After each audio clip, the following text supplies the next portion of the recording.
राशनचे तांदूळ घेतले, मस्त चण्याची डाळ टाकली, उडदाची डाळ टाकली, 2-4 पाण्याने स्वच्छ धुवून घेतले, भिजत ठेवले. आता मी दळून दाखवते.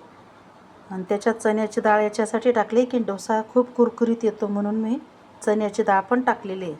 मी आता याला दळून घेते. हे बघा, मी या प्रकारचं मस्त दळून घेतलेले आहे. हे बघा, थोडं थोडं पाणी टाकायचं, जास्त पाणी टाकायचं नाही दळताना. आपण हे सगळं असेच दळून घेणार आहे मी आता.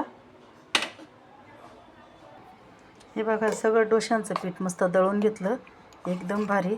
आता याच्यात आपण मीठ वगैरे काहीच टाकायचं नाही. आपण जेव्हा डोसे करणार ना, तेव्हा आपण याच्यात मीठ टाकायचं.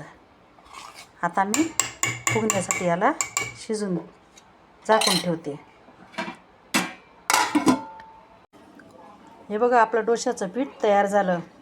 किती फुगून आलं बघा 4-5 तासामध्ये.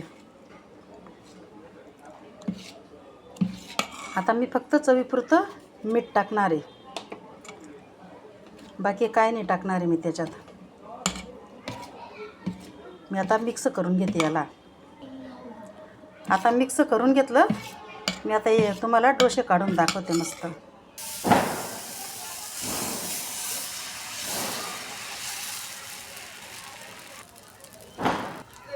हे बघा, आपला डोसा तयार झाला, एकदम कुरकुरीत आला.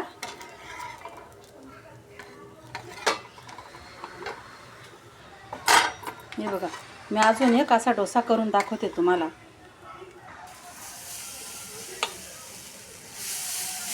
मी अजून एक डोसा तुम्हाला मी काढून दाखवते. हे बघा, आपला दुसरा बी डोसा तयार झाला. बघा किती कुरकुरीत मस्त दिसतोय आपला डोसा.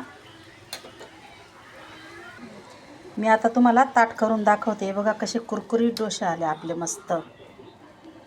डोशांबरोबर खायला बटाट्याची चटणी बी केली मी, आणि मस्त खोबऱ्याची चटणी बी केली आहे मी.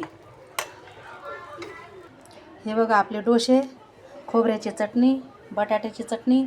कशा वाटला माझा डोसा ते कमेंट करून सांगा. लाईक करा, शेअर करा, सबस्क्राईबर करा, आणि असा डोसा करून बघा.